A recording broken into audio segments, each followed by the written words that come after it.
All right, here we go. Mailbag. Obviously, everybody loves this segment. We do too. And here we are here on a Wednesday. Dear off the bench, the defense is proper knackers.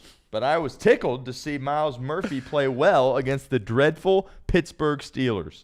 Yesterday, you guys talked about the validity of Trey leaving next season.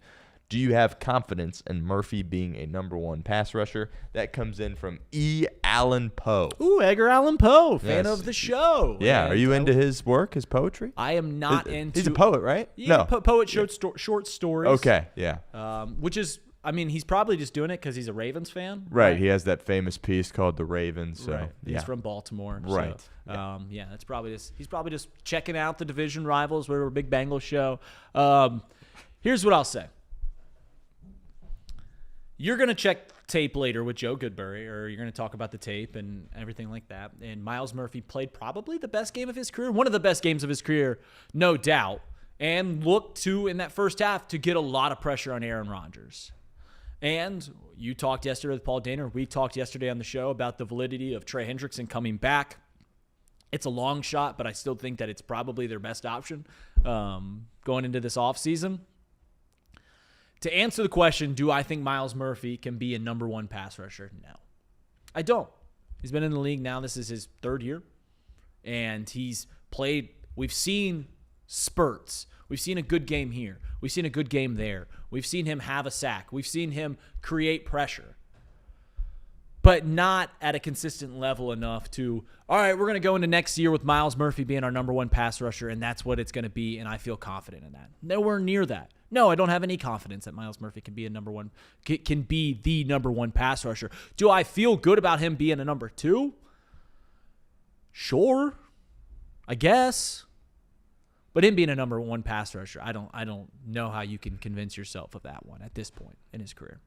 Stone? Yeah, no shot. Look, they're probably not going to cut him, right? He's one of those guys. You took him in the first round. He still has another year on his rookie deal. Unfortunately, he's probably going to be back. Promising. I mean, yeah, he played the best game of his career, I would say, against Pittsburgh. The Minnesota game, which we all try to forget about, but he was decent in that game there as well. So he's put together some okay games, but he's put together some okay games for a fifth-round pick, not a first-round pick. So being the number one pass rusher, absolutely not. 2, probably not either. 3, maybe. Like, could he – because we kind of look at Joseph Osai, it's like, well, they're asking him to be the 2, and when Trey's out to be the 1, but he's more like a 3. If you could kind of put Myles Murphy in that situation, maybe he could have some success. But, yeah, we'll talk to Goodberry about it. I know he was really impressed with his performance against Pittsburgh. But out of all the horrid games we've seen in one decent game, we can't sit here and say he's going to be a number one for this team. There's no shot he gets another contract. You can't give him another contract. No, you cannot. No, you cannot. The good news is about where the Bengals are. And I wish Shamar Stewart was healthy. Because if the Bengals had Shamar Stewart and Myles Murphy every single week, you'd get a pretty good vision of where we're at with those two. It's pretty clear. Like it's pretty clear, but you can put a nail into it. Maybe not, maybe it's way too early to say that with Shamar. But certainly we're getting to the point with Myles here where we're like, all right, we've got to figure this out, man. We've got to figure out if you are truly what we've seen for the last few years, or if you can live up to that talent, which at one point, a reminder of Myles Murphy's career in college, there was a time after college football had ended and before the draft where Myles Murphy was seen as a top 10 pick. He obviously fell all the way down to the Bengals, and the Bengals at that point were like, yeah, we'll take a try. We'll take a stab at him. Fell down on a lot of people's draft boards, but still was seen as a first-round talent to a point where we draft Shamar Stewart, everyone's like, what are these guys doing? You draft Myles Murphy, everyone's sitting around going like, okay, we see that. We see that as a pick. It was a talent. He fell down to you. It didn't make a whole lot of sense at the time because we just extended Sam Hubbard and Trey Hendrickson. So so he wasn't going to get a whole lot of time. He was going to be a rotational piece. But, yeah, I don't know. Here's to hoping that Myles Murphy figures it out in these final 7 games of the year. Next mailbag. All right, here we go to Readeroo and Stony 2. The NFL has been aggressive in their marketing to Europe through an extended overseas schedule. The Wall Street Journal put out a report today that the league has been closely following the development of business class supersonic travel. Ooh. Can you see a future where Europe gets a team and possibly a whole division? And that comes in from Ernest Hemingway. Wow, we got some legendary writers here. Yes, Are you we an do. Old Man in the Sea kind of guy? Or? I have never read a Ernest Hemingway Okay, story. neither have I. Neither have I know there is. I know For Whom the Bell Tolls is about the Spanish Civil War, which in turn made the Metallica song For Whom the Bell Tolls. So I do love that song, but I've never read an Ernest Hemingway story. So a few decades ago, supersonic travel was a thing, commercial. It was via the Concorde, which would go across seas. But because of the time it took to prepare, the money it took to do it all, it wasn't viable. It wasn't ready.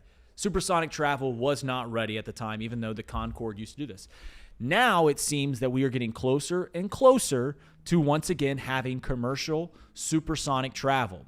And the reason that's so important is it drastically trims down the trip to cross the pond to the Atlantic Ocean. And this is something, according to that Wall Street Journal article that just was published this morning, is something that the NFL is closely eyeing. And the reason they're closely eyeing this is because their dream is to be a global game. When people talk about the NFL outside of America, they call it American football.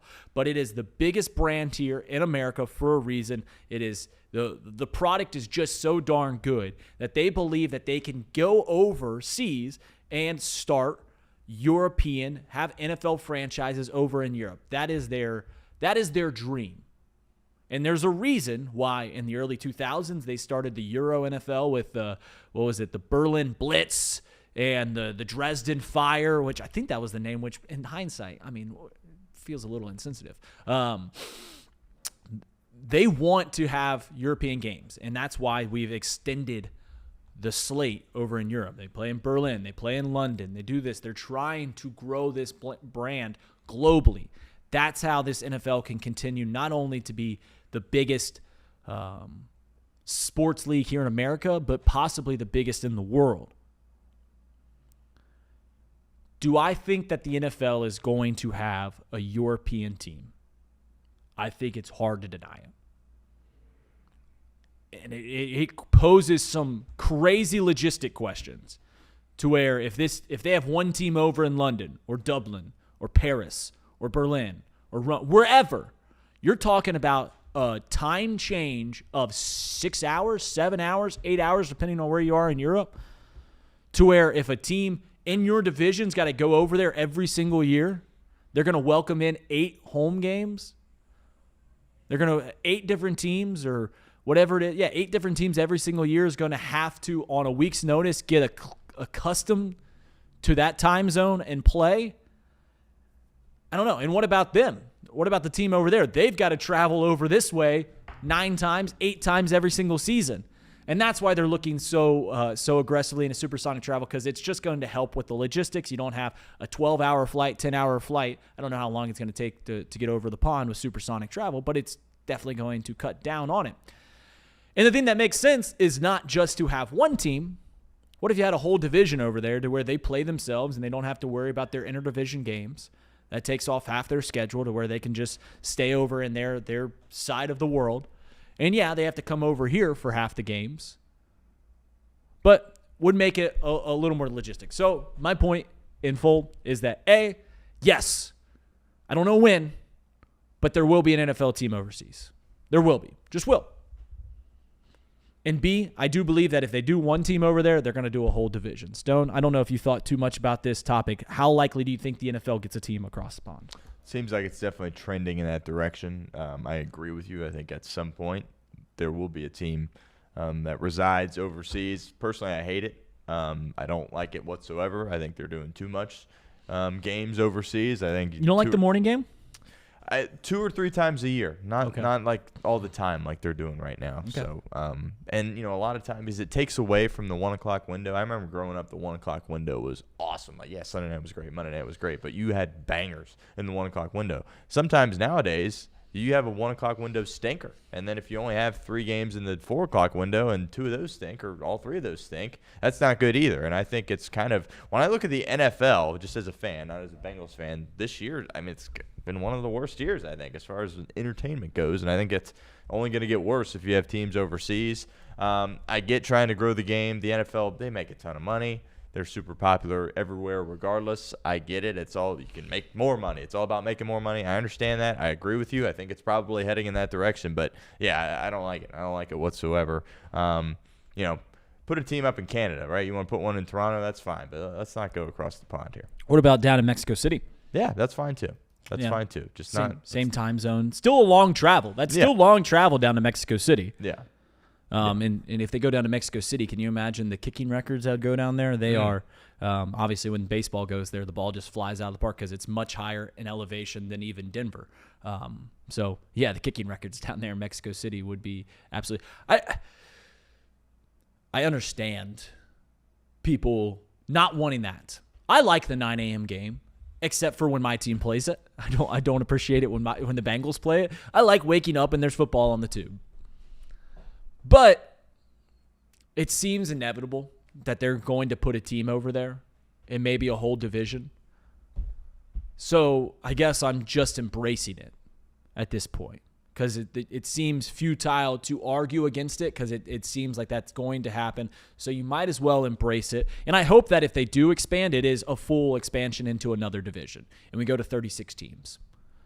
And I don't know how that would all break out because then you'd have 18 teams in each division, and how does that whole thing work? I don't know. I guess you'd have to go up to 36.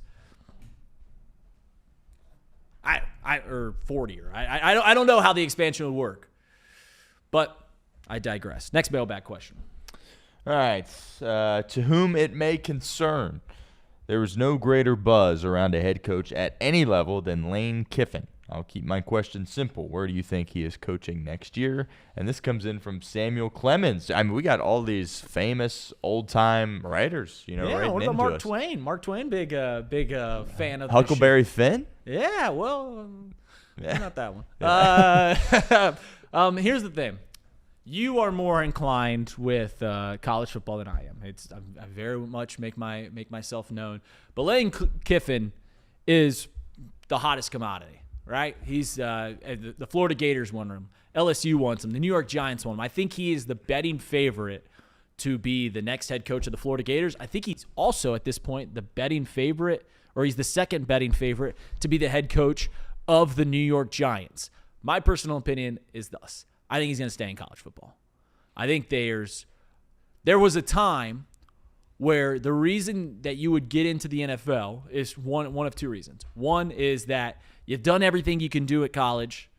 So you see like a guy like Nick Saban or Urban Meyer. They could do it. They've done everything they could do at college. Let's go to the NFL and see what happens. And the second one was NFL players used to get paid more. That's not the case anymore. NFL head coaches used to get paid more. Not the case.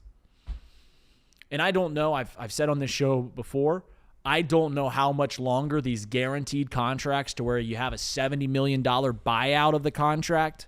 I don't know how much longer that's going to continue because it doesn't seem viable now that they're paying for an entire roster, $20 to $30 million for an entire roster. How can you also pay $70 million on a buyout? I mean, I guess I'm negating some of these donors and how much money that they truly have. But you can only do so many buyouts before you're like, dude, we are locked up in so much money. Where do I think Lane Kiffin will be the head coach? I think I'll take chalk and I'll take the Florida Gators. What say you, Stone? I don't know if you have an opinion if he'll stay in Ole Miss because he's kind of got a good thing going right now. Yeah. It's crazy. We haven't seen a head coach, be this hot of a commodity in quite some time when you're talking about NFL teams and teams in the collegiate ranks there as well. It's interesting. If this was pre-NIL, obviously he's gone, and there's no chance he's staying at Ole Miss. I think now there actually is a chance, and there's been some reports that Ole Miss is basically blank checking him, saying, we want you here, whatever you want, sign us up. And, obviously this day and age with NIL, apparently Ole Miss has a lot of money and they have a lot of donors, which kind of surprises me. But, they are down south there, and obviously they've won a lot of games with Kiffin, and they want to continue funding that program. I agree. If I had to pick a place right now, I would say Florida.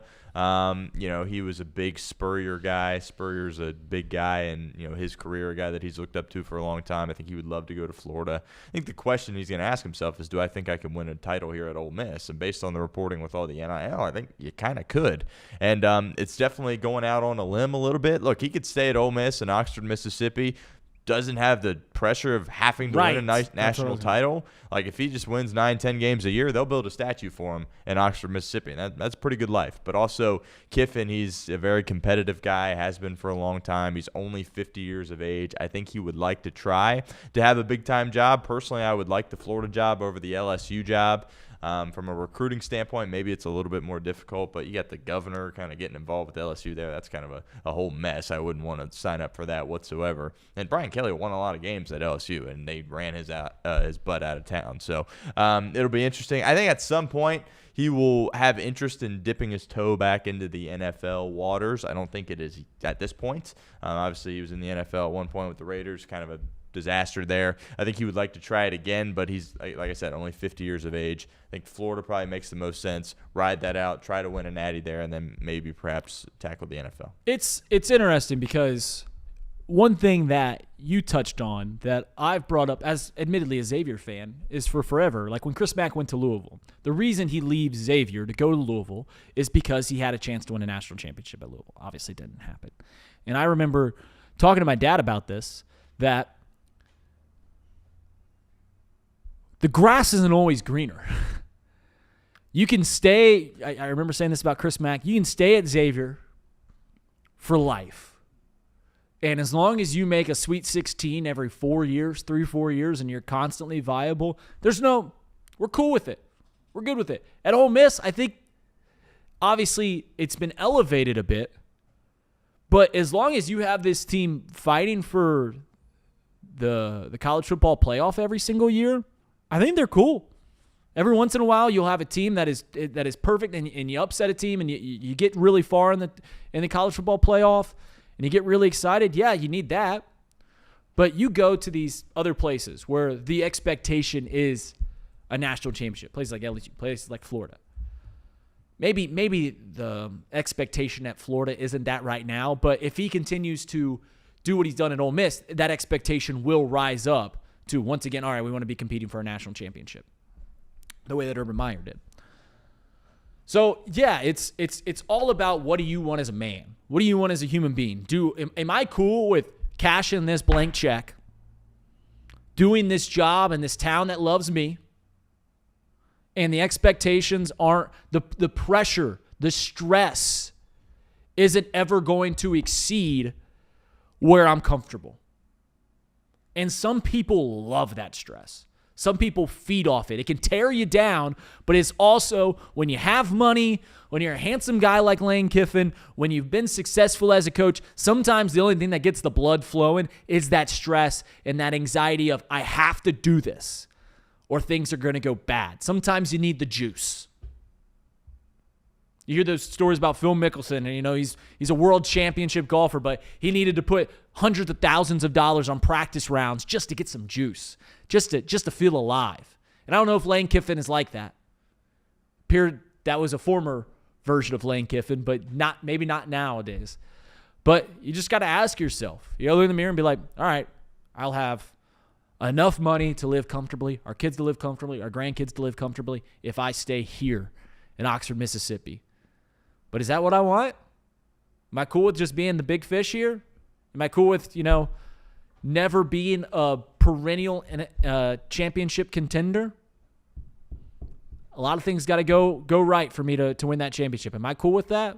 But also, I'm not losing sleep. I'm not waking up every day wondering what the local media is going to say about me or what the local donor or do I have these local donors on my side? What happens if this big transfer doesn't come here? Am I going to lose my job? Am I going to have to uproot my family once again? No, I've got roots here. It's up to Lane Kiffin. I think he is going to move. But it's always a very interesting thing. Because I'll be completely honest, me as a man, if you're asking me, I think I'm okay with, all right, I'll take this money. I live comfortably. The stress isn't very low. I'm doing what I love, which is coaching. And if I never win a national championship, that's something that I'm willing to lay my bed in. I'm willing to lay in that bed over the next 40 years of, all right, I'm cool with just working this job for as long as I can. Next mailbag. All right, here we go. From Mead Rouse and Stone Shields. It's not a secret that the Bengals have made misstep after misstep during this era. If you had a time machine and could orchestrate the Bengals to redo one move over the last few years, what would it be? Good question. Comes in from Charles Gusteau. Charles Gusteau. Man, we have assassins in the chat too. Do you know which president he assassinated? Garfield. That is right. You knew that because I watched that show. Yeah, Charles Gusteau. Thanks so much for the question, Charles Gusteau. Yeah, it's no secret. The Bengals have made several missteps. They have. And they probably will continue to do it. So if I can get one look at this again, you get to travel back in time, you get to make one redo. And there's a list of several that you could make. Do they sign Jesse Bates instead of extending Jermaine Pratt and Logan Wilson? Do they bring back DJ Reader? Do they, instead of drafting any of their defensive picks, do they go elsewhere? And I'll be very candid with you guys. I don't know who was drafted around the picks. I mean, the short list of Shamar Stewart is absolutely terrible. But is there someone that we could have picked 3 picks later that turns the thing around? No, I think that was too late for it. And I still am of the belief that a safety is, if you're looking at the field of play, 22 starters on a field, a safety in terms of units, you're talking offensive line, quarterback, running back, wide receivers, defensive line, linebacker, cornerback, safety. Safeties are pretty far down on the totem pole for me. They're very, very far down. I think a cornerback's more important. I think edge rushers are more important. I think defensive tackles are more important on the defensive side. Really, it's just which do you think is more important, a safety or a linebacker? And we're seeing both in that play at both those positions. The easy answer that most people will say is, all right, we'd rather take Jesse Bates, who is an elite safety, and not re-sign Logan Wilson and Jermaine Pratt, who are no longer on the team anymore. But that feels like a lazy pull to me. So I'll go a little outside. And I think that a big reason that we've seen the defense that was never great, but over this last 2 years was incredibly bad, was a guy like DJ Reader going to the Detroit Lions. So if I could go back in time and I can pull one thing, I'd say we got to keep DJ Reader here. We cannot let him go away. Stone? That's a good point. I think with Reader, they kind of just misevaluated, which is crazy because I correct me if I'm wrong, but I'm pretty sure they ended up paying Sheldon Rankins just as much, if not more, than what Detroit paid Reader. Well, Sheldon Rankins had come off a career year, and Sheldon Rankins had, I think, 9 sacks. For an interior pass rusher, that's elite. And if you look around the NFL, there is not a greater there besides quarterback. If you have an elite interior pass rusher, that is the best commodity you can have. You look at that. The reason the Chiefs' defense has been great for so long and the reason it doesn't look as good right now is because Chris Jones. The reason that the Rams beat us in the Super Bowl is because of Aaron Donald. If you have an interior pass rusher, that there are so few in this league that can do that. That if you get that is amazing. Sheldon Rankins was supposed to be that, and they said, all right, we're going to take Sheldon Rankins, who is a little younger than DJ Reader, and he can get to the quarterback. And also, DJ Reader had the injury. But, sorry, I completely hijacked your point. No, all good. I think it's definitely one of the top ones for sure is Reader. I know you said it's kind of lazy to say Jesse Bates, but maybe if you had a competent guy to play safety, it would be. But your safety position has stunk. So for me, it's probably Jesse Bates, and he was a great leader too, a great, kind of captain-like guy, had great rapport with, Burrow and a lot of the other leaders on the team. I would have just paid him. I think the defense would look totally different. Like, this isn't something where he's fallen off since leaving Cincinnati. He's still balling.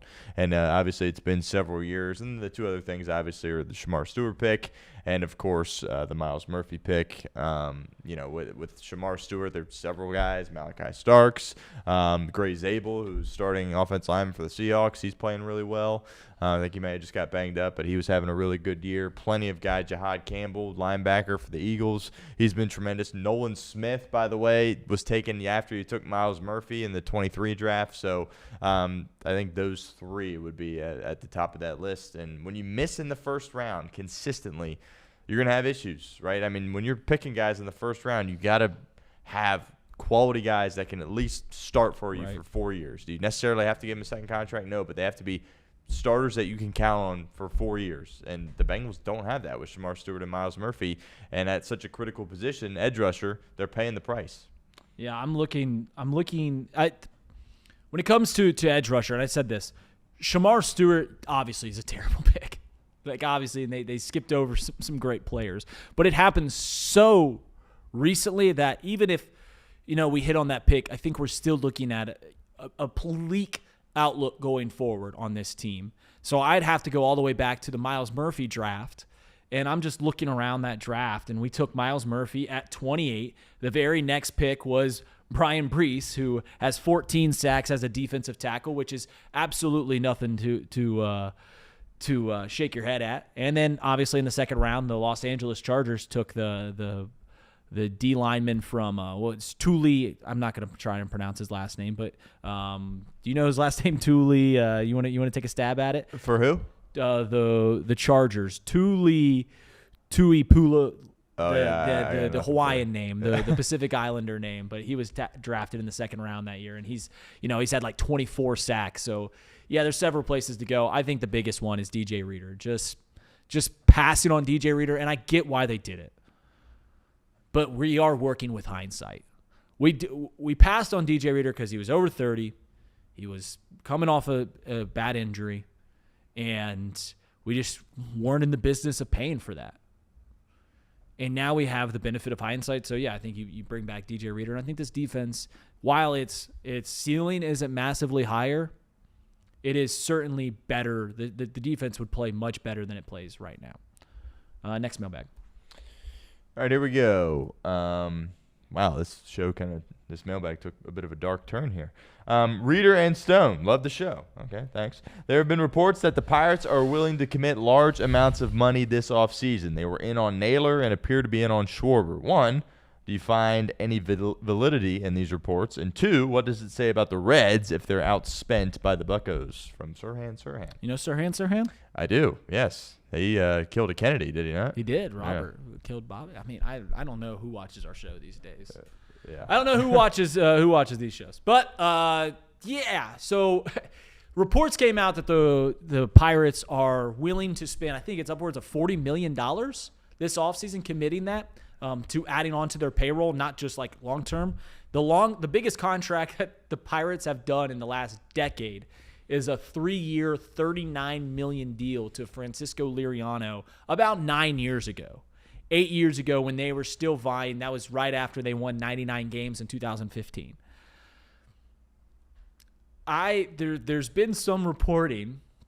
I don't know where I saw this, so please don't get on me if it's bad reporting. That because the Pirates are one of the most profitable, and they are one of the most profitable teams in the MLB because of how low their payroll is, that the MLB has actually kind of forced them to like, hey, you guys got to spend some money. This is a bad look. The owner's like, hey, you got to spend some money because the reports come out of this is how much we spend, this is how much money we bring in. And they are one of the more profitable teams. Like the Mets spend $1 billion. They spend it all. Like they actually might be operating in the red. So they are going to commit now that they have Cy Young winner, Rookie of the Year winner, Paul Skeens. They have O'Neal Cruz. They're going to see if they can do this. And I think this is what's going to happen with the Pittsburgh Pirates. They have come out and said that. I think they're getting pressured to do so. And I think that they're going to be in on some names that you will be surprised by. Naylor, Kyle Schwarber, some names, right? Some big names. I think they offered $80 million to Naylor, which is twice as big of the biggest contract that they've offered a free agent ever. And I think we'll get to the end of the free agency period, and they will have nothing to show for it, and they will make some bad bets. They will make some bad bets on some players, giving players more than their value because they've already gone out. I think there is validity that they are going to spend money. But I anticipate that they will not be able to get any big needle movers. And what they'll do is they'll do a Los Angeles Angels style contract to where you like see it and you're like, $40 million for Zach Cozart. What?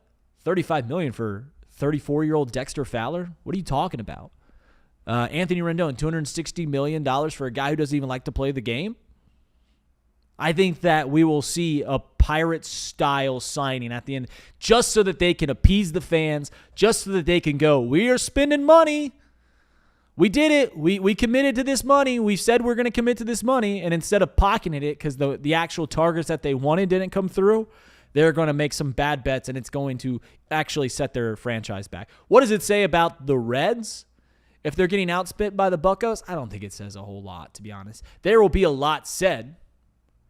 There will be a lot said by fans if the Buccos have a higher payroll than the Reds, especially if the Reds don't contend next year. There will be a lot said, and it will make a lot of waves. But I don't think that it says a whole, because the Reds are kind of stuck in the way that they're going to operate. We kind of know how the Reds are going to operate. And they're trying to, win on the margins, take these, get these players like Gavin Lux, Austin Hayes, guys like that, and hope, quite literally hope that you are exceeding expectations. You get quality players and hope that they can get over top of that. But I think there's going to have to be some hindsight, and we'll see how it both plays out. Just a reminder that the Buccos obviously didn't have a good year last year. The Reds made the postseason 2 years ago. The difference between the Pirates and the Reds was like 2 games. I think the Pirates won 75 games in 2024. So, and I don't know if you have an opinion on the Buccos. And let me ask you this: if the Pirates outspin the Reds, what do you think that says to you? Yeah, it'd make me feel sick, especially if they got Kyle Schwarber, right? Because if Kyle Schwarber goes to the Pirates, he doesn't want a ring. He just wants as much money as he can get. And if you let the Pirates outspend you, that's a really tough feeling there to stomach. I don't know if I'm buying it, though, honestly. Look, they should, right? Because they got Paul Skeens, and I think he's the best player not named Shohei Ohtani. Paul Skeens is that guy. But then again, he's not a quarterback. He's a starting pitcher. You can only get him every 5th day. You can't necessarily lean on him to win a ton of games for you. You need some offensive help. Again, I don't know if I'm really buying this. We'll see. But, yeah, that would be incredibly embarrassing if you let the Pirates get Kyle Schwarber instead of you. Yeah, we'll see. Yeah, we'll see. I hold me to this. We'll see at the end of the free agents period when it's all said and done if they made some bad bets, because that's what I anticipate that they will do. They will outspend for mediocre players because they've told their fan base, they told the MLB that they are going to commit to their payroll, and it's going to be some bad bets. Next mailbag. All right, OTB. I'll make my question short. How would you rank the following Cincinnati venues? GABP, Paycor, Heritage, TQL, Fifth Third, Nippert, and Cintas from the CIA. Ooh, another assassin. All right, here's what we'll do here. I'll go 1's TQL. Never been there. Looks amazing. Everyone speaks very highly of it. So I guess I'm speaking not from my own. I'm going off of others' opinions. One second. Let me ask you this question. Because sometimes you get on me about this. So if I sit out there and say, well, this is the best blank, you get mad and say, well, it's not the best. It's just your favorites. So are we doing favorites here, or technically what is the best? Because technically Paycor obviously is the worst. Well, sorry, besides Heritage Bank. But are we doing favorites here? I think I'm going off of, I guess it's kind of intertwined because it is personal preference, right? Right. It is personal preference. So I guess I'm going intertwined, and I'm basing, like, I've never been to TQL. So I'd be disqualified if I was just going off of my favorite. But I'm going off of what other people have said. So a combination of the both. Okay. Sorry I didn't answer your question. That's I all right. kind of copped out. Yep. But a combination of both. I'll go TQL 1. I will actually go. So if this is about, I'll go Cintas 2 because I like that one. I will go GABP 3. I will go Fifth Third I like Nippert, and I think that after Nippert, this is where it gets bad. Then I'll go Nippert. Then I'll go Paycor, Heritage Bank. Paycor is an abomination. Heritage Bank is somehow worse. Yeah. Your rankings. 1 is clearly TQL. I don't think you can debate that. 2, I'm gonna go like a little bit more favoritism here rather than technically.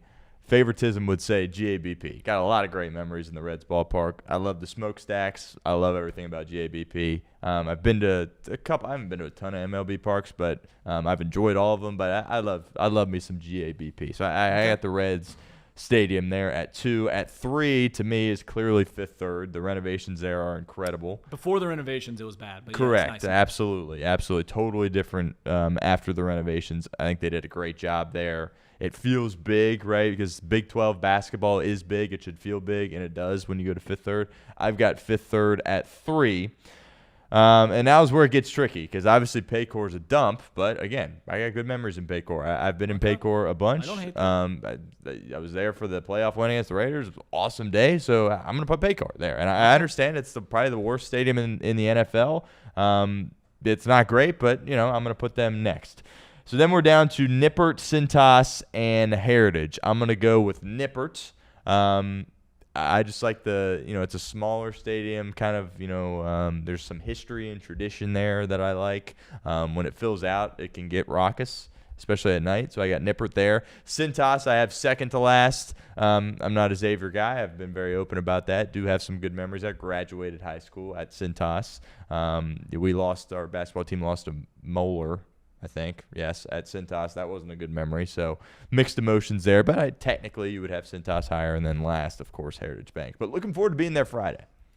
All right, I think I'm with you. TQL has to be 1, and I think how you do the middle part is just preference and what you want. I always say this about GABP. GABP is a really nice stadium. It really is. It's a really nice stadium. Major League Baseball has a lot of really nice stadiums. Yes. There's 30 MLB stadiums, there's 28 really nice stadiums. And I often, when you do the MLB rankings, I often put GABP right in the middle. Put it 15 or 16 every single time because that's where I think it is. And I don't think that's a stray at GABP. I don't think that is tearing down GABP, even if you have it at 20. I think that's more of a fact of how nice MLB stadiums are. Most have some character, some old ones, some very, very renovated new ones. I think GABP is probably the 4th best in the division. Busch Stadium's nice. Wrigley Field, obviously, and PNC Park clear it. And it's just between which is better, GABP or Miller Park. I've never been to Miller Park. I'm surprised to hear that people that go there do not like it that much. Wrigley's my favorite park I've been to. Wrigley is amazing. Wrigley is If awesome. you are a baseball fan and you take away, because I know everyone hates the Cubs, if you are a baseball fan, Wrigley Field feels like baseball. When you walk up, I went there with my wife before we were married. She don't give a rip about baseball. And we walk on up there, and the smile on her face, it brings the kid out of you. You get there on a sunny day, the ivy's green, it feels. When people say it's hard not to get romantic about baseball, the feeling you get when you see the field at Wrigley Field is exactly the feeling that Moneyball is quoting. You see the grass, you see the players, they look like kids out there. It's just beautiful.